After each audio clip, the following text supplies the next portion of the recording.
बिस्मिल्लाहिर्रहमानिर्रहीम। अस्सलाम वालेकुम दोस्तों, मैं हूं मोहम्मद कामरान और आप सब देख रहे हैं 786 हाईटेक क्रिएशन।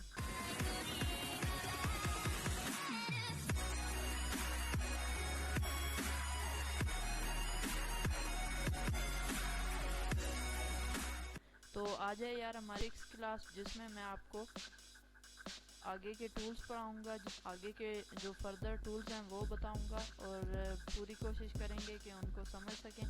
स्मूथ टूल है, जिसमें स्मेयर टूल है, twill, attract and repel, smudge tool and roughen tool. तो शेप टूल तो आपको मैंने पिछली वीडियो में बता दिया था कि आपने कोई भी ऑब्जेक्ट लेना है या कोई भी शेप लेनी है, और जैसे ही आप शेप टूल को क्लिक करेंगे तो इसके जो कॉर्नर्स हैं उनको आप एक कॉर्नर को 1 बाय 1 आप सेलेक्ट कर सकते हैं, इसको कर्व में मूव कर सकते हैं, इनसाइड मूव कर सकते हैं, आउटसाइड। तो ये हमने ऑप्शंस देखे थे। आज हम देखेंगे कि हमारे नेक्स्ट जो स्मूथ टूल है या स्मेयर टूल है, इस पर कैसे काम करते हैं। तो first of all smooth tool को लेते हैं। तो स्मूथ टूल का ये पर्पज़ होता है कि ये आपके कॉर्नर्स को, जो आपके कॉर्नर हैं, ये देखें ये शार्प कॉर्नर है, इसको जो है वो स्मूथ करता है। तो जूम मैंने कर लिया। अभी यहाँ से देख लें कि स्मूथ टूल लिया, और जैसे ही मैं इस ऑब्जेक्ट को सेलेक्ट करके ड्रैग करूँगा इस पर, तो स्मूथ टूल से इसके शार्प एजेस जो थे, ये आप देख सकते हैं, ये जो हैं वो स्मूथ हो गए हैं। और इसी तरह यहाँ इस साइड भी अगर आप शार्प एजेस देखें तो वो भी स्मूथ हो रहे हैं जैसे ही मैं अप्लाई कर रहा हूँ इस टूल को। इसको आप बाहर की तरफ भी मूव कर सकते हैं और इन साइड भी मूव कर सकते हैं, और इसी तरह आपका ये टूल भी जो है वो वर्क करता है।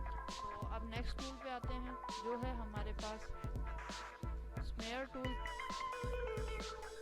अब स्मेयर टूल का क्या पर्पज़ है, इसमें आपने कोई भी जो एक, अब इस शेप को अगर मैं सेलेक्ट करता हूँ और इस तरह इसको बाहर की तरफ मूव करता हूँ तो ये इन आउटसाइड मूव होता है, और अगर इनसाइड मूव करता हूँ तो ये इनसाइड मूव होता है। आपने डिफरेंट डिज़ाइन बनाने होंगे तो उनमें आप डिफरेंट इससे डिज़ाइन क्रिएट कर सकते हैं। जिस तरह ये देखें, कोई भी आप डिज़ाइन क्रिएट इससे कर सकते हैं। तो ये था इसका पर्पज़। आप इसको इनसाइड और आउटसाइड मूव करेंगे तो एक जिस तरह आप किसी भी शेप को या किसी भी स्मूथ शेप को कट करते हैं ना, तो उसमें एक छोटा सा होल आ जाता है, या जो पीस कट होता है उसका टेक्सचर रह जाता है। तो इस तरह का कुछ इंटरफेस इसमें आएगा। अब आगे चलते हैं। नेक्स्ट हमारा जो टूल है वो है ट्विल टूल। तो इससे क्या होता है, जैसे ही आप इस पर रखेंगे तो ये देखें एक ट्विस्ट टाइप आपकी जो शेप या लाइन होगी उस पर क्रिएट हो जाएगा। दोबारा से आपको मैं यूज़ करके दिखाता हूँ। अब इसको यूज़ कैसे करना है, आपने लाइन पर लेफ़्ट क्लिक करके रखना है और ये एक डिज़ाइन आपको क्रिएट खुद ही करके दे देगा। अब आप चाहते हैं कि यहीं पर रोक दूँ मैं, तो ये देखें जैसे ही आप रोकेंगे अब इन चारों में डिफरेंस है, ये थोड़ा कम है, ये उससे ज़्यादा है, और इसी तरह अगर आप थोड़ा सा चाहते हैं तो यूँ जैसे ही करेंगे तो ये ट्विस्ट करके यहीं पर इसको छोड़ देगा। नेक्स्ट टूल पे आते हैं attract and repel. Attract tool का काम होता है कोई भी शेप जो है उसको बाहर की तरफ मूव करना, और रिपेल का होता है कि वो इनसाइड मूव करेगी। यहाँ पे अट्रैक्ट अभी अलाउ है, रिपेल पे जैसे ही क्लिक करके मैं इसको बाहर की तरफ अंदर की तरफ करूँगा तो ये इसको रिपेल कर देगा। जिस तरह ये देखें, इसको दोबारा मैं करता हूँ तो यहाँ पर ये रिपेल कर देगा। नेक्स्ट टूल पे आते हैं, जो है हमारे पास स्मज टूल। स्मज टूल जो है इसको अब मैं किसी भी शेप में से गुजारूंगा तो ये एक अपना टेक्सचर यहाँ छोड़ देगा जितनी जगह से मैंने इसको जो है वो ट्रेस किया होगा या मूव किया होगा।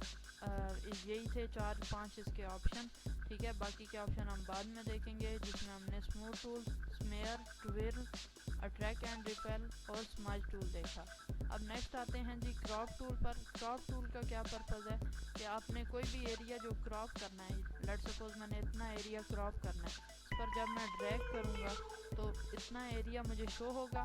जैसे ही मैं क्रॉप पे टिक करूँगा तो इतना एरिया मुझे शो होगा, बाकी का एरिया रिमूव हो जाएगा। Let's see. तो ऐसे ही मैंने क्रॉप किया है तो इस तरह जो मैंने सेलेक्ट किया था एरिया वो यहाँ आ गया, बाकी का एरिया जो है वो रिमूव हो गया।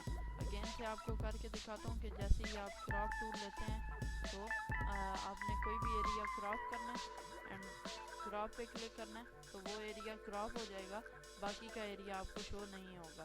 और यहाँ देखें अब ये ऑप्शन डी सेलेक्ट क्यों है, क्योंकि आपने कोई भी एरिया अभी क्रॉप नहीं किया। जैसे ही आप क्रॉप करते हैं देन वो ऑप्शन आपको सिलेक्ट होते नज़र आएंगे। अब नेक्स्ट ऑप्शन पे आते हैं नाइफ टूल।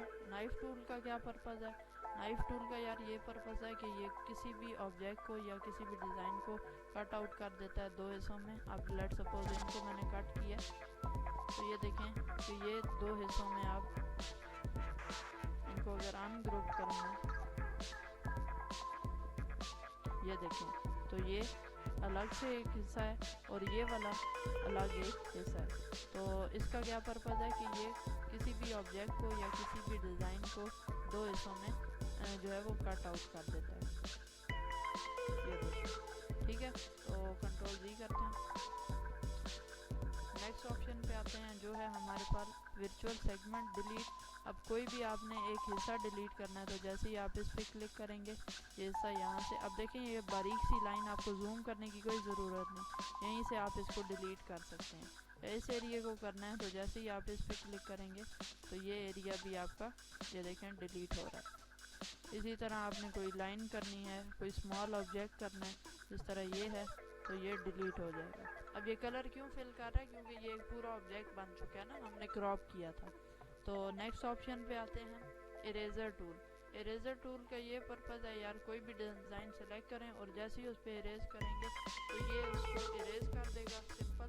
और अगर आपने इनको 2 हिस्सों में, जिस तरह अगर हम एक बॉक्स लेते हैं और अब इस पे इरेजर टूल को अप्लाई करते हैं तो ये देखें ये 2 हिस्सों में इसको डिवाइड कर देगा। इसने प्रॉपर इरेज नहीं किया, जिस तरह आप देखें ना कंट्रोल तो ये बीच में कोई लाइन नहीं है, बट जैसे ही मैं इरेजर टूल से इसको इरेज करता हूँ तो ये देखें 2 लाइंस आ गई हैं, मतलब इसने 2 हिस्सों में इसको डिवाइड कर दिया है। इसकी शॉर्टकट की क्या है? एक्स इसकी शॉर्टकट की है। आप इससे अगर आपने मैनुअली नहीं लाना, एक्स से लाना है तो आप एक्स प्रेस करेंगे तब भी आपका इरेजर टूल जो है वो अपीयर हो जाएगा और आप कोई भी इससे जो डिज़ाइन है उसमें कोई भी चीज़ डिलीट कर सकते हैं। इसी तरह आज हमने पढ़े शेप टूल में, आगे smooth tool, smear, twirl, attract, repel, smudge, roughen को अभी नहीं देखेंगे।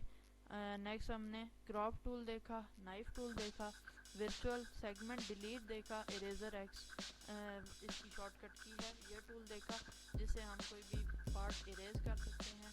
इन ऑप्शंस को मैंने आपको इम्प्लीमेंट करके दिखाया। फर्स्ट ऑफ ऑल मैं आपको सारे ऑप्शंस बताऊंगा एंड देन फिर आपको अलग अलग डिज़ाइन जो है वो बना के दिखा दूंगा ताकि आपको भी प्रॉब्लम ना पेश आए। ब्रोचर्स हम डिज़ाइन कर लेंगे, फ्लायर्स वगैरह और बाकी ऑप्शंस को साथ साथ देखेंगे। तो आज की क्लास में इतना ही था, अगली क्लास में मिलते हैं, तब तक के लिए मुझे दीजिए इजाज़त। अल्लाह हाफिज़।